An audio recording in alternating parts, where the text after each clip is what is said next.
Ukraine যুদ্ধে রাশিয়ার সীমান্ত এলাকায় নিহত হয়েছেন কিশোরগঞ্জের করিমগঞ্জ উপজেলার বাসিন্দা রিয়াদ রশিদ। নিহত হওয়ার প্রায় এক সপ্তাহ পর শুক্রবার রাতে তার পরিবার এই খবর জানতে পারে।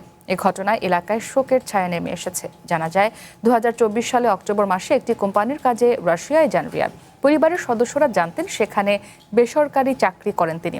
শুক্রবার সন্ধ্যায় রিয়াদের বন্ধু লিমন দত্ত তার পরিবারের সঙ্গে যোগাযোগ করে মৃত্যুর খবর জানায়।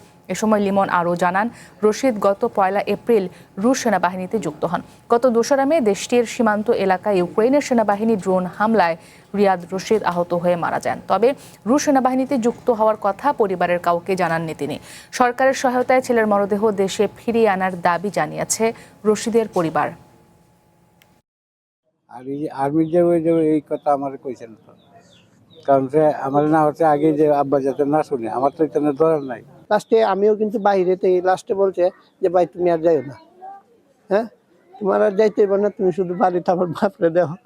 তারপর আর কোনো কথা হয় নাই। আমি প্রতিদিন ৩-৪ জনের সাথে যোগাযোগ করি, কেউ কোনো উত্তর দিলে গালি কয় ভালো, কিন্তু কালকে সন্ধ্যা ৭টার পরে বলে যে ভাই আশা শেষ। বাবা তুমি ছুটি পাচ্ছ, তুমি আমি আর 11 মাস বিদেশ করো।